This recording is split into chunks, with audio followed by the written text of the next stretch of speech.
People might be wondering, okay, this guy primarily doing movement. Why is he suddenly focusing on this bodybuilding and especially on the old school bodybuilding stuff? How does this actually go together? People like to think in black and white terms. They like this is a bodyweight guy and this is like the weight guy. Bodyweight is better than weights. They cannot comprehend that both can be good. I was like, what? How did they create this shape into their bodies? Because it wasn't like the modern bodybuilders. There was something different about it. It was not by coincidence. These people understood that it's not only that you try to build up these bulky or swollen muscles on top of your bones, but you need to build up your body from the inside out. Even prior to learning Qigong and learning the breathing techniques and the learning how to actually control the body internally, we couldn't even understand the old school bodybuilding as well as we can now. Without lungs, without your air, you don't really have anything. Even air pressure, not just bodybuilders, strongmen, Olympic lifters, they create an air pressure inside of them to be able to lift the heaviest amount of weights. You're increasing essentially your vital capacity. Actually, the goal of this exercise is to create the strongest effect on the body, like internal effect on the body. Yeah. The strongest hormonal impact, the strongest neurotransmitter impact, the strongest everything in the body. Watching yourself from the mirror and being like, yeah. Modern guys, they look in the mirror and they never feel good enough.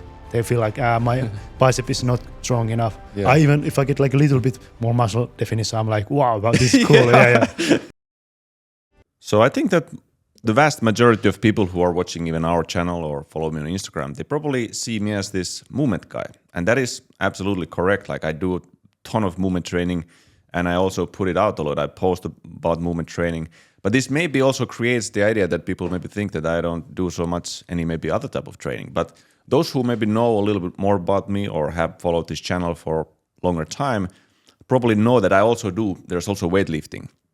There is different type of conditioning training, calisthenics, all sorts of bodyweight training, even gymnastics. Back in the days, like there's a ton of varieties of training in the channel.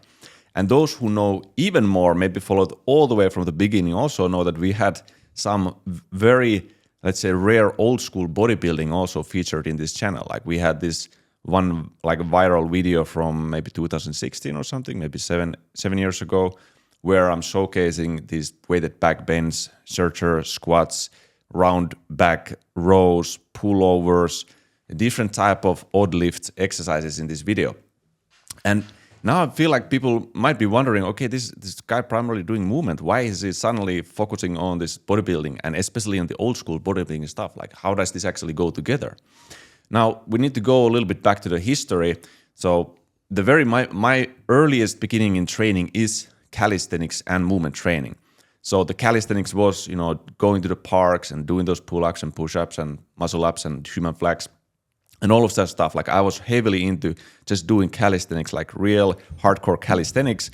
And also at this time, for example, doing capoeira, doing different martial arts movement practices, imitating the Jackie Chan, having movements from my taekwondo background. So I had that movement calisthenics combination. And during this time, I also started to incorporate bodybuilding methods a little bit later on. And I actually had a phase where I really was incredibly fascinated by old school bodybuilders. This was the first moment where I started to focus more on the appearance of my body. And I actually wanted to build up a body that had a certain look to it. Before this, I didn't care about the looks. It just came as a result of whatever natural movement I was doing. But I had this period where I was really looking at these silver era and also golden era bodybuilders. And for instance, I started to watch Robbie Robinson's videos on YouTube, like countless of them, and there came some names and some exercises that I started to search further, Googling out Reg Park, Steve Reeves, John Grimek, and I got into this entire world of let's say bronze era to silver era bodybuilding, because there was actually tons of articles from this era. This is when it started to really, the magazines, muscle magazines started to come out, and this was like a big thing during those times. So that actually got me into studying their ways of training, which were like remarkably different and more unique compared to the methods, the modern style of bodybuilding that we have today. And actually, just to give you maybe an idea, when I talk about old school, or when we talk about old school, like what does it actually contain? And so we have, during the 1900s, we have essentially 3 or actually even 4 eras of bodybuilding. So the very early 1900s, we have the Bronze Era, and that this is basically up until maybe 1930s.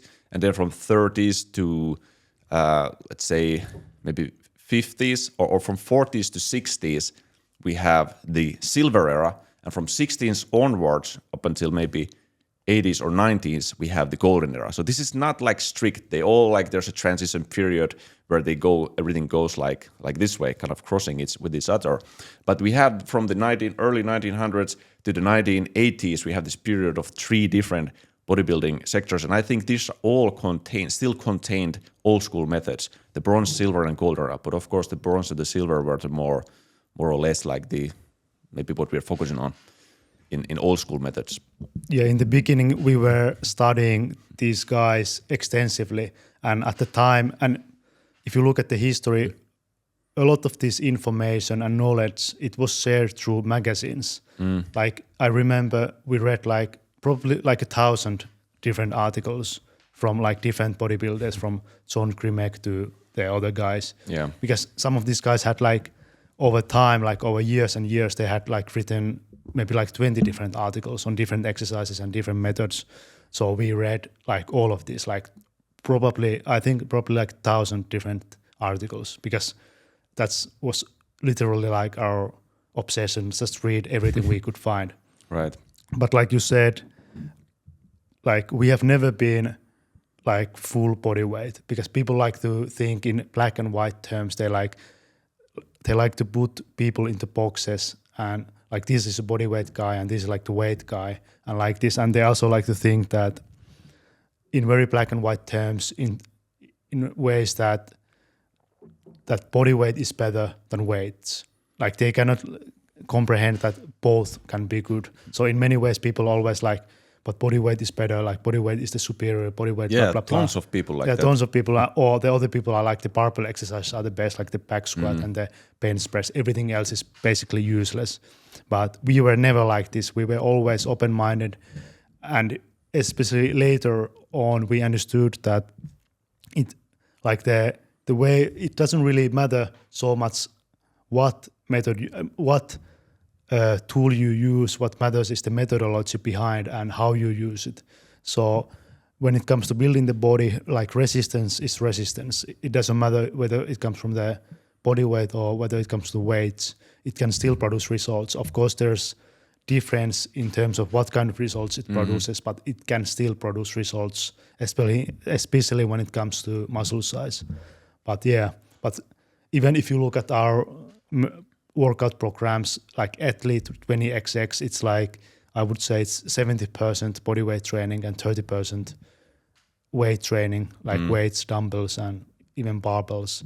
And Warrior 20XX, it's more weights than it's body weight. Of course, there's like the body weight workouts, but it has kettlebells and dumbbells and also bonus workouts with barbells and there's sandbags. already a ton of equipment actually. It's a ton of equipment. So we are not like strict when it comes to what way of training we follow, because everything has some benefits. And if you are like want to be the perfect, the most complete athlete, then you should be ready to utilize everything at your disposal. Yep. And with these old school methods, like back when I started to do them, I was still making mistakes. I still had that heavy focus, like over focus on actual weights. And what is interesting is that when you read these old school magazines and the articles, some people were emphasizing, progressive, like overload, increase the weight. But there was also a lot of people who praised about the light weights, like really light weights. And this was quite fascinating. But the reason, like why I'm even returning now, kind of revisiting these methods, is that I have a much better touch now. I understand some of the principles much better than I was doing back in the day. Like I'm able to actually revisit these things and do the exercise even better and add like our unique touch to it. Yeah, and actually in the beginning we did like it was not even possible to do those exercises correctly, because we lacked the methodology and the principles and the actual knowledge of the body. Exactly. So if you just try to copy these things just like externally, it doesn't really work, which I think brings us to the internal world of bodybuilding and the frame of these old school bodybuilders. Because what initially, as I told, what got my attention into the bodybuilding was that I wanted to build the physique. I wanted to build it up. And I don't know why it resonated with me, this physiques. Okay, it was the Arnold's time. This resonated with me a lot. And I was like, how did they create this shape into their bodies? Because it wasn't like the modern bodybuilders. There was something different about it, which is what led me to study these things. And they had actually, it was not by coincidence.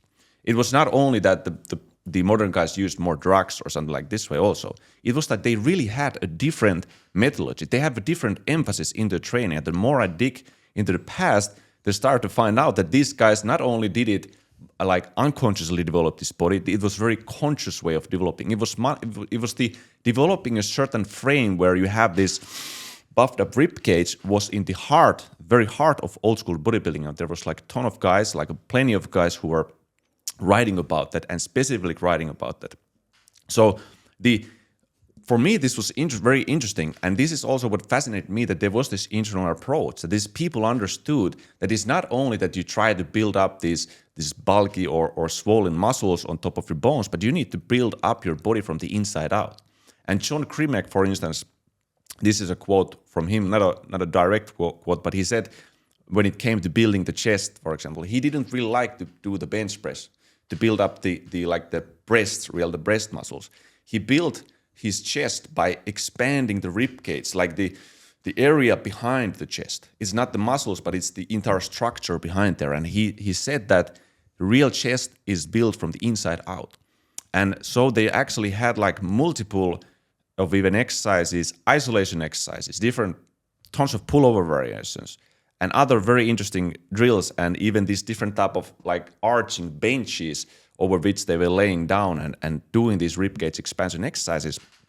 And one of the most curious thing here is that it was not specifically even a strength exercise for the muscles. It was a breathing exercise. So these guys were really doing like very focused and conscious breathing exercises, which later on when we got into Qigong, I made this like connection, like, wow, Qigong is all about breathing as well. So that is the internal approach of it. And the the old school bodybuilders had the same. They were building the internal frame through breathing, like specifically. And this is not like even a mystery. They very directly write about it. And I think it was incredible that they actually had this method. And nowadays it is nearly gone. There are some niche communities where they're doing bodybuilding, old school bodybuilding, but also that is mostly odd lifting. Odd lifting is great, but they don't have even the internal approach of the old school bodybuilding. And so this is something that has fascinated me for many years. And for 10 years. Yeah, for 10 years. And the interesting thing is that maybe even prior to learning Qigong and learning the breathing techniques and the learning how to actually control the body internally, we couldn't even understand the old school bodybuilding as well as we can now. Because now we can see it's basically the same thing. But before it was like something we were trying to do. But the reality is that if you read lots of books, read lots of magazines, it's still just text. So it's very hard to actually learn from from text format almost anything. It's like only a signpost, which maybe can direct you in the right direction.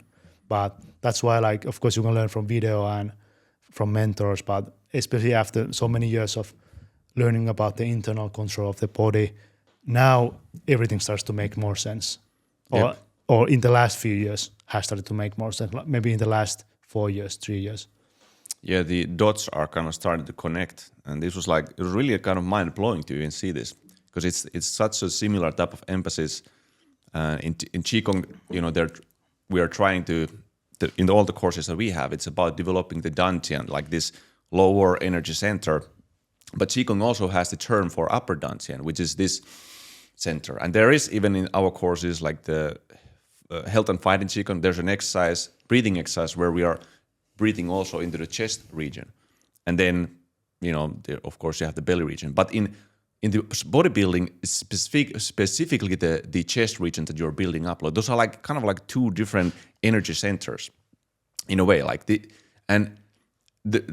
have no idea how these people really understood this, but I think it made probably sense to them also to focus really on the lungs, because these people understood that without lungs, without your air, you don't really have anything. The air, even air pressure, not just bodybuilders, strongmen, Olympic lifters, they create an air pressure inside of them to be able to lift the heaviest amount of weights. And it makes sense that while you are increasing literally the structure, not just that you get like more flexibility and you're just better like maybe skill of like breathing in, but you're actually really truly like from the inside out like expand and like truly like increase the size, the capacity. You're increasing essentially your vital capacity.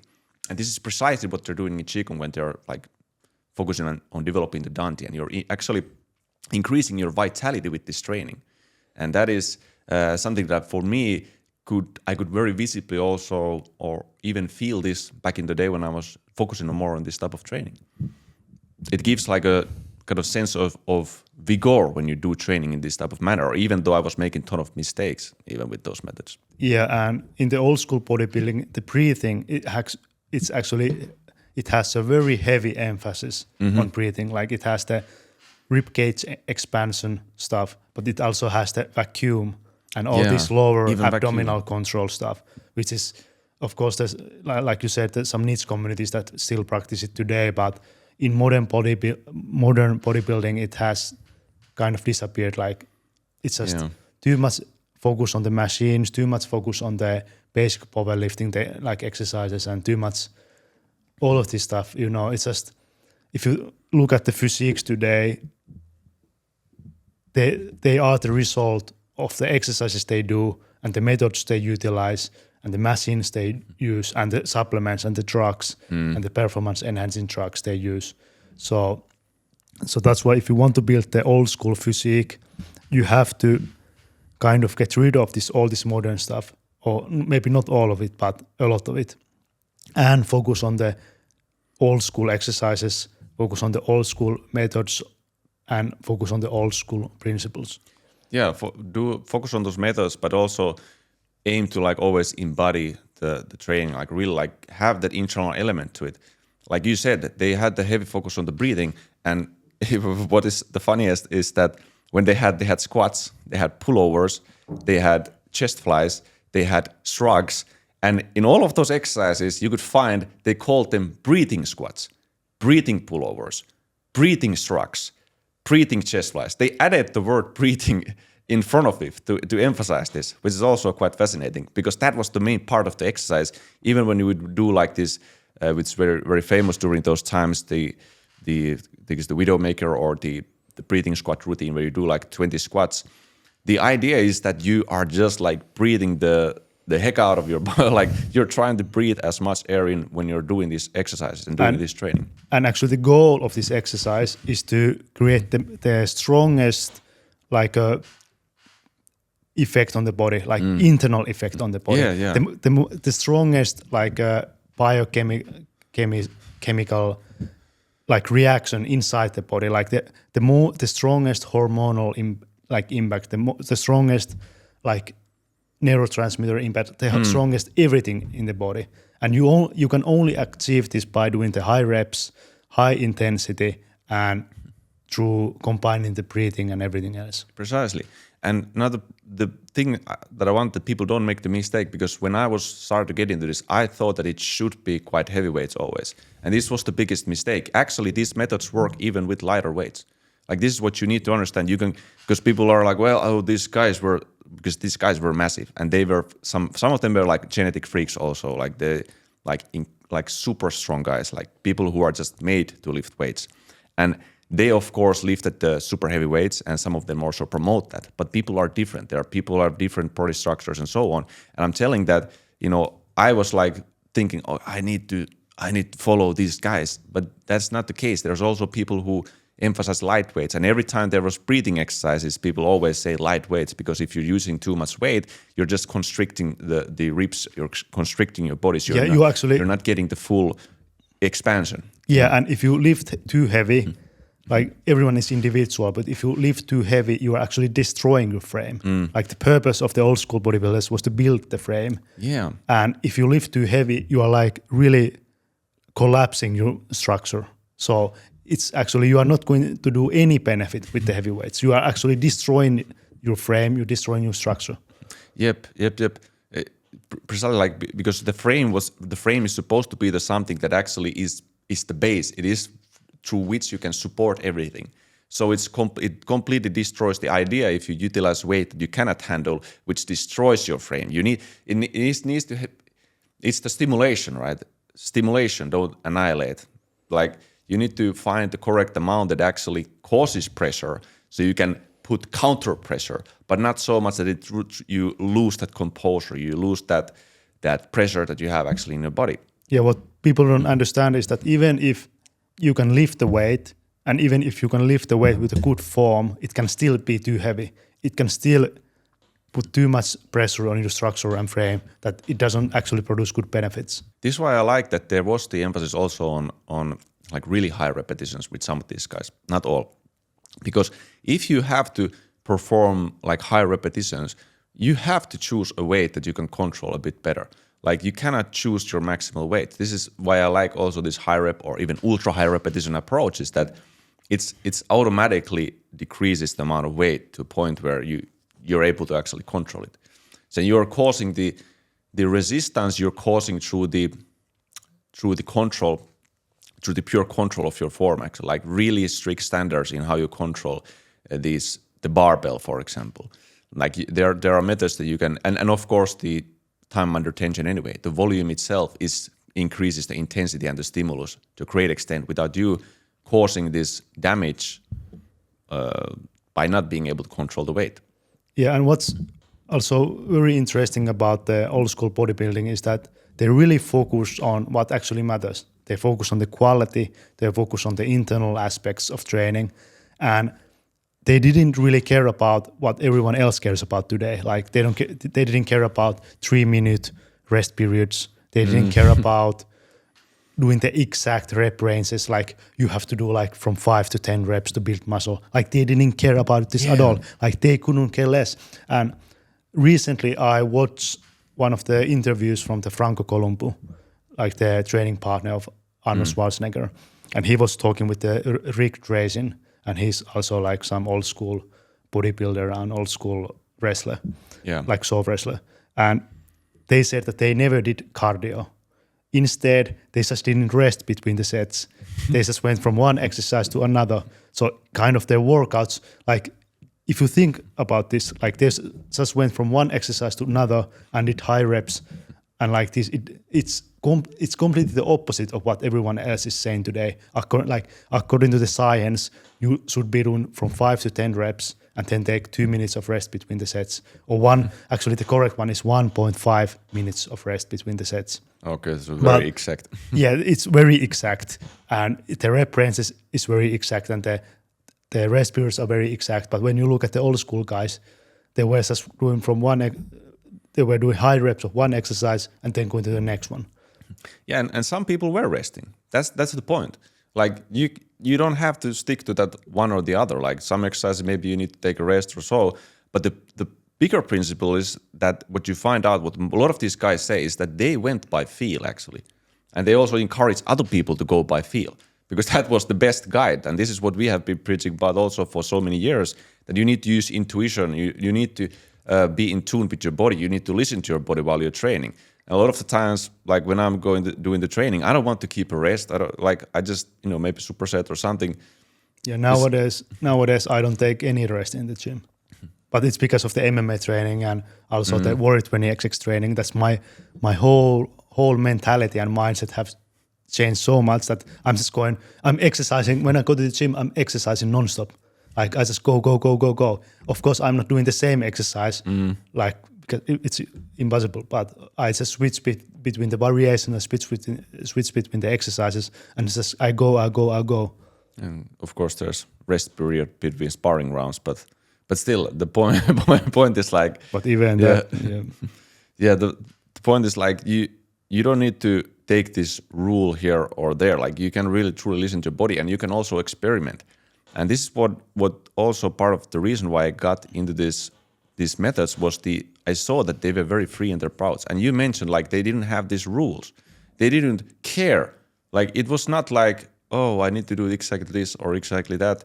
There was no such concepts around. And another concept that they didn't have was the harmful exercises, the dangerous exercises. They did not have this concept, which is why we go to these more odd lifting techniques and techniques of deadlifting and rowing, for instance, where they had a very rounded spine, even rounded lower back or rounded upper back, or the entire back could have been rounded. Even the Jefferson deadlifts, or even the stiff leg deadlift variations were done with a rounded spine. And then they had these different back bend exercises, arching the back to the maximum. They had no concept that this is dangerous. Same way they had one of the most important exercises they had, and I think Rec Park and a lot of guys talk about, is the back press. So pressing behind the neck, which is nowadays also considered dangerous, or even pulling behind, doing like a pull down behind the neck or pull-ups behind the neck. This is stuff that is nowadays people don't think is good. Sissy squats, people are afraid. Like there was all the exercises that now people think that, we came forward because we left these dangerous exercises out. No, I think we came many steps down actually by removing these exercises, because we took away the personal responsibility and the exploration and all the internal methods away we took it away from the approach. And this is the reason why we see problems in the body. This is the reason why I got problems in my body, not because of the specific exercise, but because I didn't have the correct methodology and approach to support me, and I didn't have that understanding of my body, nor did I was able to take the responsibility over my body from the beginning, even though I was trying to have my mind-muscle connection and everything there. Yeah, in the previous podcast, we have spoken about how the quality principle and the quality of your training and the feeling, it actually trumps everything. Like if you really can stimulate the muscles and really can stimulate the correct muscles in the correct way, then everything else almost becomes like secondary. Yes. Yeah. But the modern way is that they don't even, like a lot of these people, they don't even think mind-muscle connection exists. They think it's like some magic, and likewise they just focus on the everything else, like the quantity and the volume and like this frequency. Like they don't really understand how to actually develop the body, because the body can actually handle a lot. Of course, you shouldn't train the same muscle until it's destroyed and overtrained, but the body, because it has so many parts and so many muscles and so many functions, it can actually handle a lot. Right. And I think nowadays, so we have the classic physique category or something like this way, and there is the CBAM and all these guys, and they're still trying to like keep up this kind of maybe the remnants of the old school bodybuilding, at least in the sense that they don't have that bloated belly because of some, I don't know, growth hormone or insulin. So they don't use as many drugs as the like biggest mass bodybuilders. And they also have that sort of, some of them train like vacuum or something like this way. So there's some approach to it. But regards to the, like you talk about this abdominal control that these guys possessed. So there was the breathing exercises for the chest, the chest expansion. There was the vacuum exercises. Then they had these different, like being able to control different sections of the abdominal wall, being able to isolate the abdominals through the vacuums, like super high level stuff that you can see usually from some Indian yogis who practice the Nauli breathing techniques. So I think people don't understand just how vast and deep these guys went. It's, for me, that is really what creates the fascination, that they had so many aspects to their approach. And at the same time, they had the muscle control exercises. Like this was actually even from the very Bronze era. These guys did these shows, they were like muscle control shows where they were trying to contract each muscle, different muscles in their body by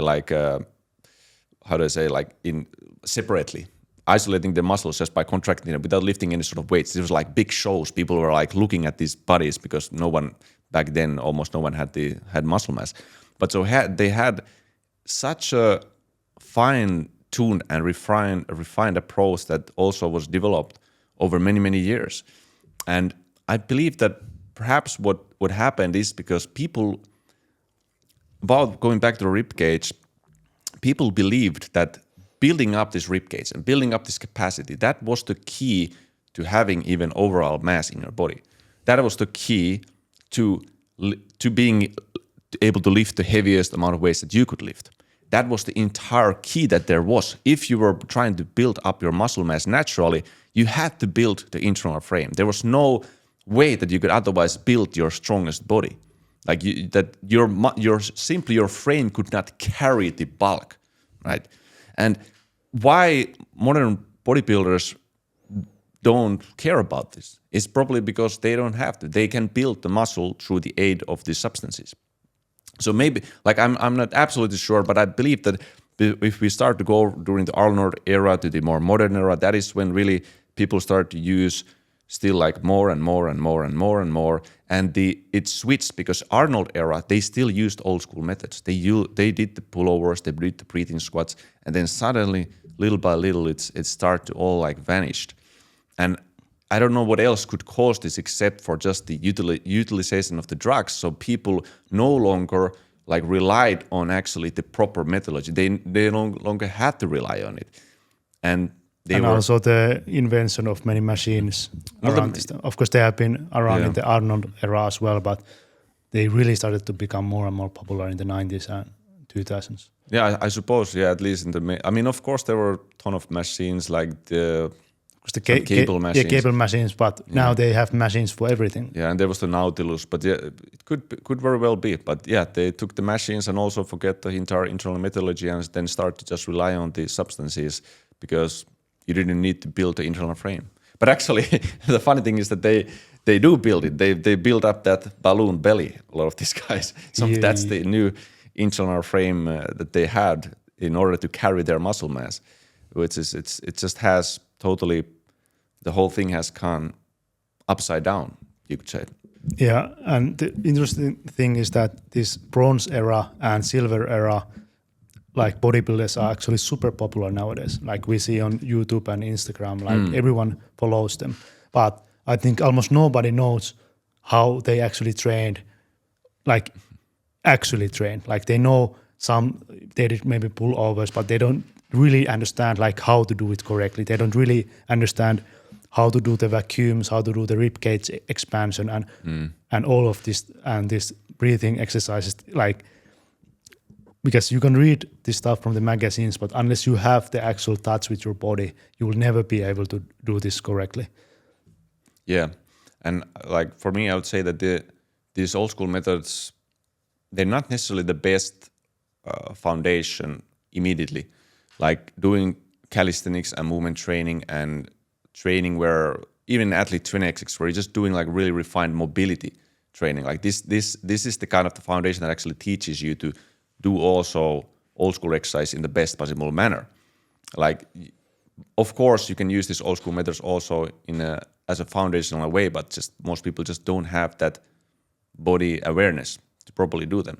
So that is very true. Like you said, like nowadays you see YouTube, there's quite very popular videos, like hundreds of thousands of even views with on some of these channels that feature these guys, even from bronze era. They even feature some of their like books where they're showing these exercises and whatnot. But like you said, it's oftentimes some of these guys were not the best in conveying even the methodology. They show the exercise. Like there's a picture that is drawn with a pencil or something like this, and then you would need to perform that and do the thing correctly. And it's very difficult oftentimes from this way. Like yes, yeah. This is why I feel like right now it's everything is much better. Back in the day, I was able to embody some of these exercises, but there were a ton of exercises that I only later realized, bing, like this is the actual purpose with this exercise. Like this is what I was supposed to do. This is how it was supposed to feel in my body actually doing this. Because it's not enough that you just try to, without any thought, like consciousness, to repeat and imitate these exercises. It usually doesn't work too well.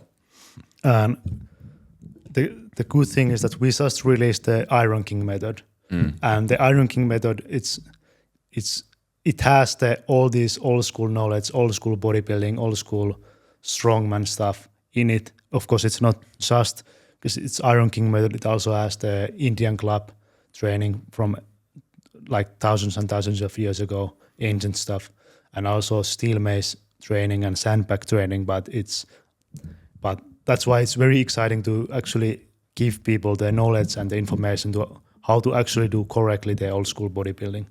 Super exciting because I mean like I said, this was in the very early years, and I was super fascinated about it. And for quite a period of time, I kind of just let them away. And going back to it, it feels really good. And I feel like there's ton of stuff that people can benefit from, and stuff that completely can change their like entire understanding of training even properly. That is like really like from the over 10 years of like studying these methods, and also like applying our own wisdom to it, and like to all of these methods.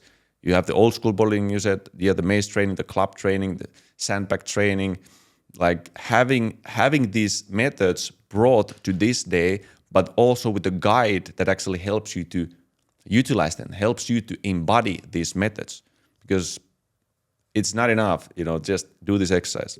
Yeah, go ahead, like try to repeat, imitate. You have to have the correct approach to really to have the best possible results with them. For me, the most important thing about the old school bodybuilding stuff is that, because the modern bodybuilding and the fitness culture is really a lot about vanity and a lot about insecurity. It's a lot about just trying to look better for the opposite sex, but in many cases they just look better for their same sex. Like almost all of these bodybuilders, they look mostly attractive to their same sex, but that's very interesting, because somehow this modern bodybuilding and the modern fitness culture, it really stems from the insecurity and the vanity and just trying to be more feminine in many ways. But if you look at the old school bodybuilding, it's of course they focus on building the muscles, but it's just so much more to it than that. It's hard to explain. It's because it's more about becoming a better person, becoming a better human being, more than just trying to look like as sexy as possible in the mirror. Because I don't think these guys even like care about looking sexy. Like if you think about even like Steve Reeves, which was very like a handsome guy, or John Grimek and even before that, they really didn't care about trying to make like girls attracted to them. Probably not. Yeah, because I think it's like they were mostly focused. It was like a science experiment, and like it was more about human potential. It was more about. It was actually about art. Yeah, it was about art, human potential, athleticism, and just discovering the human potential and how far you can take it. Yeah. And it wasn't about, because nowadays everything is about, I want to look better so people like me, but they didn't care about that. They were really dedicated to their art form and the craft itself. Certainly they cared of the looks, because they competed about it like that. That was the big thing. Like they had the artistic, or aesthetic and artistic, like they had those ideals and they wanted to like build up the body to that. Like that was one of the main things. But like you said, it was not about impressing a certain person or something like this. They were also like real masters in their craft, which I also like. That's what I like. I think you should be like this should be a craft. Your training should be a craft, and you're practicing that, and through that you're developing the body. And as you mentioned also, that it was more than that, and it was because it contained much more than the aesthetics. The aesthetic was one of the big things they wanted to achieve that, but in order to achieve the aesthetics, they knew that they had to develop the body as a whole.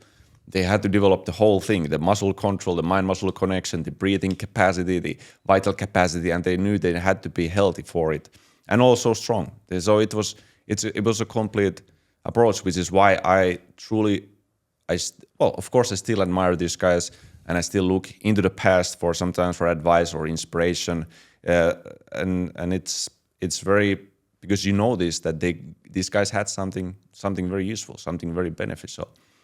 And although it is certain, like you said, or we talk about, it is growing in popularity in some ways, people are admiring these guys, but I think there's still so much stuff that people are not really understanding of these methods, and are just kind of still left with a more shallow view of it, and probably haven't made the realization that even we had made.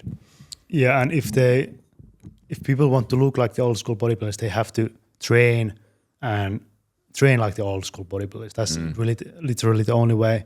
But it's very, because these guys, it feels like they did it for themselves. Like when you train and you develop your body and you build muscles, it's just cool. You look in the mirror and you're like, this is like this is just cool. Like you feel more proud of yourself and like this. Right. But I don't think they were running like I don't like myself. I'm insecure. I need to find a woman. Like and they were not like nowadays. Like gym is my therapy. Bodybuilding is my way I deal with my demons. No, they were more like because they were just more secure with themselves, and it was more it like the whole thing came from the position of strength and position of security. Like I just want to do this because this is like a cool thing to do. This like art form. This is craft. This I like the feeling when I do this. I love this, and there's also the brotherhood element and the competition element and everything else. So it was very positive and very healthy thing. Whereas nowadays it's very unhealthy thing, like in terms of like the mindset and mentality, but also the physical side. Like there's I don't think there's almost anything healthy in the modern way because it's just everything comes from the insecurity, and then because it comes from very dark place, very sad place, then it also usually the solution and the ways to achieve whatever they want is through also very unhealthy ways. That's an interesting way to look at it, because if you really think about it, everything like all that we see, like we see the modern bodybuilders, so we see the old school bodybuilders. So the way they appeared, whether they're health or not health, or the muscle mass or the body, all the external stuff was just a manifestation of the internal stuff. Yes. Like I've already been talking about this, so much. Okay, they had the internal frame, and that's why they looked what they looked.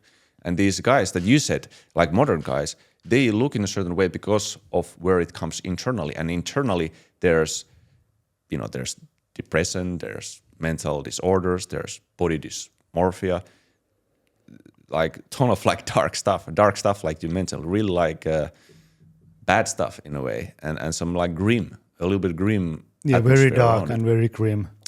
And you could say that we're just talking around here, but like there are people who are like dying so young now, like from like bodybuilders. I mean, so it is not only that, and even recently I saw like how the Kali Muscle, who has been one of the biggest fitness celebrities for a very long time, like he also had like heart attack at 45 years old, and he also he had recently, and how he is now very suffering from mental health problems and like this. Yeah, that's the thing. You can find these examples like people are coming out like they have panic attacks and using antidepressants and everything. It's like I think it's as a whole it has gone like a lot down like that way. But what I think that is very nice that you mentioned this, like watching yourself from the mirror and being like, because let me talk a little bit more about that. Yeah. Because these modern guys, they look in the mirror and they never feel good enough. They feel like my bicep is not strong enough. Yeah. If I get like a little bit more muscle definition, I'm like, wow, this is cool. Yeah, I think that's very universal feature, and this like you could think maybe it's foolish, but I like if I build my body, I oftentimes in front of a mirror like cool, or doing some poses. It's like it brings it to a very grounded level also, just like enjoying your own body. And I don't think there's anything wrong with that. Like if you have trained well and trained in a holistic way, respecting your health, and you start to see results in your body and you feel good in your body, like enjoy it to its fullest extent in the sense in that manner. I think it's fantastic. And but there's the fine line in a way. Like you don't have to overly focus on the aesthetics necessarily. Like even in the Iron King method, we are utilizing the clubs and the maces, right? Sandbags. That is not purpose like you are, okay, I'm now designing my body and molding it in a certain way. No, you utilizing these tools, it gives a body without you focusing specifically on some area. It gives this a more very natural flow in a way. And to be honest, a lot of these old school bodybuilders were weightlifters like previously. They were like at the Olympic lifters, even competing or something like this, and they were focusing on lifting skills, and even clubs and maces to an extent are a skill, and that build up a certain foundation under them. So I think it's the fantastic approach is that you have these tools and equipments through which you can develop these strength skills and very functional skills, the grip strength, core stability, like we have these tools. But then you also have this a little bit more conscious or not necessarily more conscious, but how to say, more directed way of training the body and the internal approach supporting. Like the Iron King, I wanted it to have we wanted to have a very complete approach on methods that are both ancient and old school and functional and internal. So you have all of these elements within this system, and I think it's just a great combination of methods and of the training that we have now done for a very long time also, and building up our body, building up new layers, getting like totally new gains and performance even to our bodies with these methods. So yes, Iron King method is now available for the first time. So if you want to learn more, go ironkingmethod.com and also vavafitness.com website. You can learn more about this stuff.